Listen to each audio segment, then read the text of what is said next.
Donc, premier gaou n'est pas un gaou, mais un deuxième gaou est un nyata. C'est-à-dire que si tu laisses quelqu'un te faire deux fois le même coup, c'est que toi-même, à un moment donné, tu l'aurais voulu.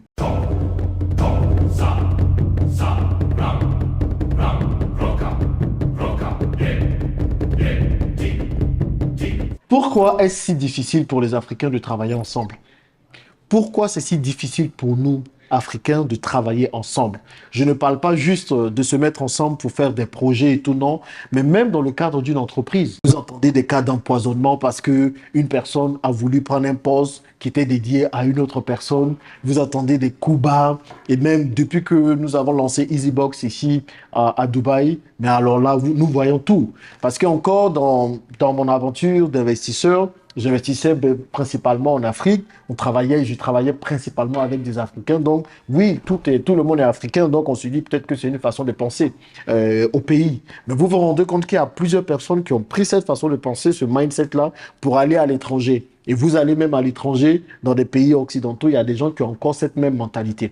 Et pour vous montrer ce que je veux dire et pour vous illustrer cela, je vais vous parler de 3 cas simples, peut-être 4 que nous rencontrons ici dans cette entreprise de livraison que nous avons créée avec mon associé ici à Dubaï. Quand on commençait avec un effectif de 25 personnes ici à Dubaï, je prends juste l'exemple de Dubaï, on avait à peu près 15 Africains sur 25 personnes. Sur les 15 Africains que nous avions recrutés à l'époque, aujourd'hui, il n'en reste plus que 3. Eh oui! Vous avez bien entendu, 3.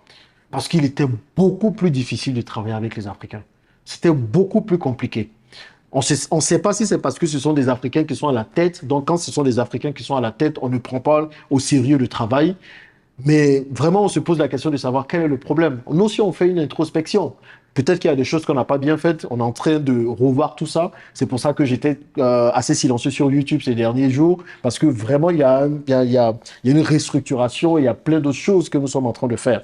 Mais par contre, les mêmes Africains, quand vous les voyez travailler avec des Libanais, avec des Chinois, ils sont comme ça.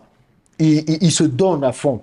Mais quand ils décident de travailler avec d'autres Africains, quand c'est avec d'autres Africains qui travaillent, alors là, ce n'est plus la même chose. Moi, quand j'ai commencé YouTube, je m'étais promis de ne pas venir raconter un peu tout ce que j'expérimente avec les employés et tout, parce que voilà, ça devrait rester quand même dans l'entreprise. Mais je vous montre ces exemples pour que vous puissiez prendre conscience de l'urgence de changer de mindset, les amis. Si on n'arrive pas à changer de mindset, on va toujours tourner en rond. Et comme communauté, on va rester derrière. Le premier exemple que je vais prendre, c'est celui de la trahison dont nous avons failli faire l'objet. Je vous avais raconté dans la précédente vidéo comment on a pris quelqu'un ici à Dubaï, qu'on a fait partir au Kenya pour suivre les opérations au Kenya. Et cette personne a eu la brillante idée, pour nous récompenser de tout ça, d'aller créer une autre entreprise pour aller ensuite voir un des clients avec lesquels on travaille pour nous rafler le business. En fait, je ne sais pas à quel moment tu penses, tu travailles avec quelqu'un. On a une vision, j'ai envie de dire panafricaine, une vision de changer l'image de l'Afrique, de changer les préjugés que les gens ont sur l'Afrique. Donc on se dit, on va tout faire, on va bien faire les choses. Mais toi, tu décides de trahir. Vous voyez, ça c'est un des vrais problèmes que plusieurs entrepreneurs rencontrent. Je ne me plains pas parce que forcément, en tant qu'entrepreneur, on s'attend à ça. OK? Mais moi, c'est juste des gens qui ne voient pas plus loin que le bout de leur nez. Pourquoi tu vas aller pour quelques milliers d'euros aller saboter un business qu'on met sur place? Vous comprenez? Et cette personne, pour ceux qui se demandent, mais qu'est-ce que j'ai fait? Elle a été virée. J'ai envie de vous dire, il y a des choses qu'on peut pardonner dans l'entrepreneur, dans une entreprise, mais il y a d'autres qu'on ne pardonne pas. Vous pouvez pardonner un employé qui n'est pas très compétent, mais qui a la volonté de réussir. S'il n'est pas très compétent, qui ne donne pas satisfaction, on peut l'accompagner. Vous pouvez pardonner un employé qui vient peut-être parfois en retard, parce que ça arrive, une fois, deux fois, mais il faut sanctionner. Mais un employé qui est malhonnête et qui vous trahit ou qui veut vous trahir, il faut le virer tout de suite sans hésiter. Vraiment, c'est le moment de mettre le cœur, les émotions et tout ça de côté. Vous le virez sans préavis. Parce que quelqu'un qui est malhonnête, qui essaie de vous voler, quelqu'un qui essaie de vous trahir, croyez-moi, il va vous trahir encore une fois. La première fois encore, on va se dire que vous ne saviez pas.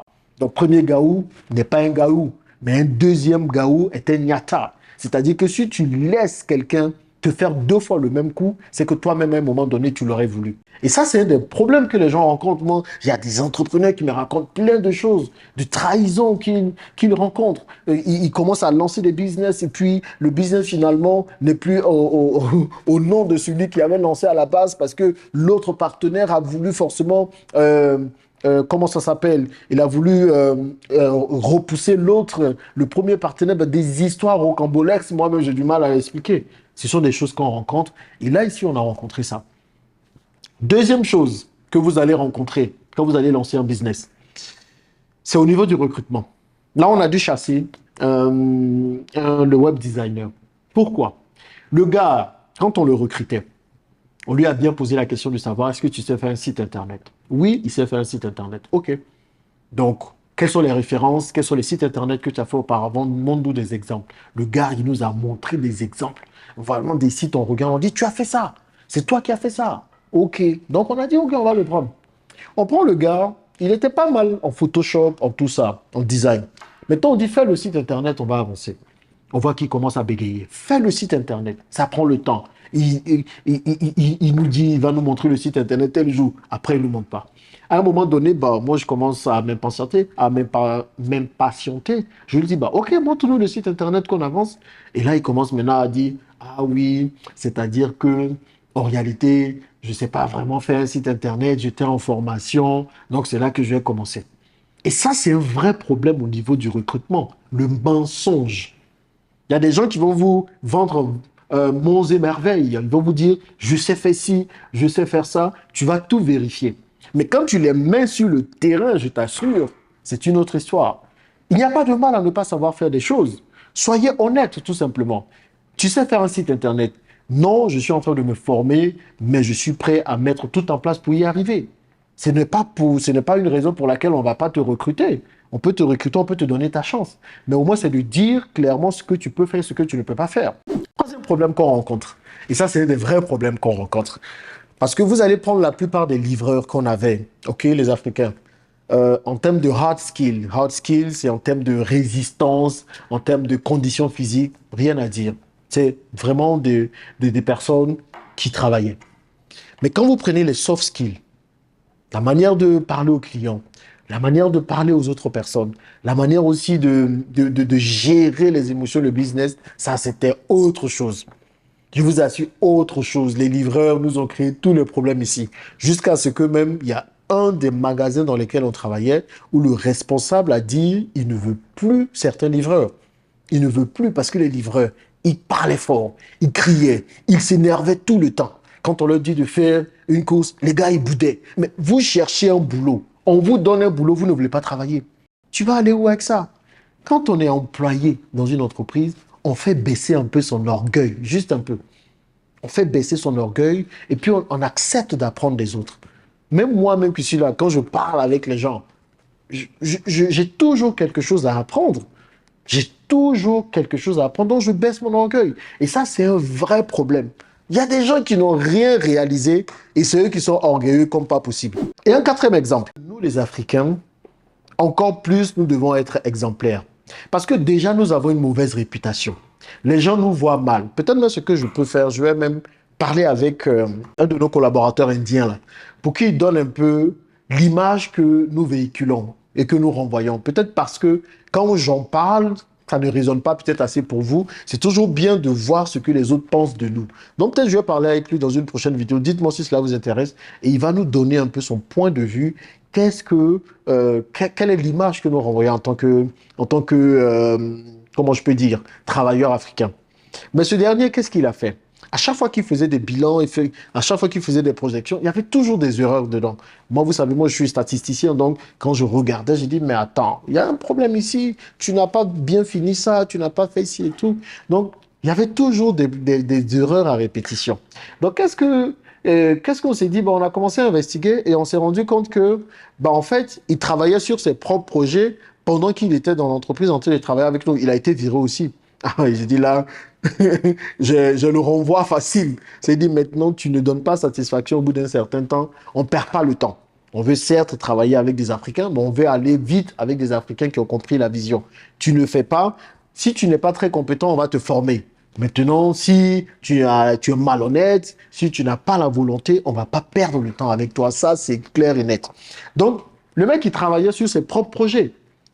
Il venait le matin, il venait tôt, il restait tard. Pour nous, on se disait, waouh, il est motivé et tout, mais que dalle. Il travaillait sur ses projets, il travaillait sur ses trucs à lui. Je n'ai aucun souci à ce que quelques employés travaillent sur leurs projets, même pendant les heures de travail, clairement. Parce que moi, je suis pour l'entrepreneuriat, je pousse les gens vraiment à entreprendre. Et je me dis que ce sont des gens qui juste traversent. Ils viennent, ils travaillent un temps avec nous, ils apprennent ce qu'ils ont à apprendre et puis ils partent.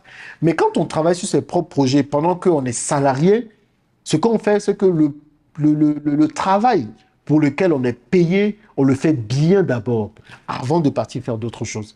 Mais le travail pour lequel tu es payé, tu ne fais pas ça bien. Et puis tu te lèves, tu t'en fais toi ton travail. À un moment donné, on va se séparer de toi. Parce que quand on donne un salaire, on s'entend à quelque chose en retour. Vous comprenez? Donc, des exemples comme ça, il y en a pléthore. Pléthore, pléthore, pléthore. Et j'ai fini par me dire que des gens réagissent comme ça parce qu'ils travaillent avec d'autres Africains. Parce que je vois des Africains dans d'autres entreprises. Quand ce sont des Européens qui sont à la tête de l'entreprise, quand ce sont des Libanais qui sont à la tête de l'entreprise, quand ce sont des Chinois qui sont à la tête de l'entreprise, alors là, le comportement est différent. Le comportement est différent. Mais dès que ce sont des Africains, et ça, c'est plusieurs autres amis entrepreneurs qui me disent ça, dès que ce sont des Africains, alors là, vous vous rendez compte que le sérieux n'est plus là. C'est la récréation. Ah non, c'est pas grave, c'est un frère, on peut faire ce qu'on peut, ce qu'on veut. Non. C'est quand c'est un frère que nous devrons même faire attention à bien faire les choses. Parce que notre réputation commune est en jeu. Notre réputation commune est en jeu. Et je peux dire beaucoup de choses dessus, mais je vais m'arrêter là, les amis. Pourquoi avons-nous du mal à mettre du sérieux dans du boulot lorsque c'est un frère africain qui est à la tête ou lorsque c'est le travail d'un frère africain? Pourquoi? Dites-moi ce que vous en pensez dans les commentaires. À plus.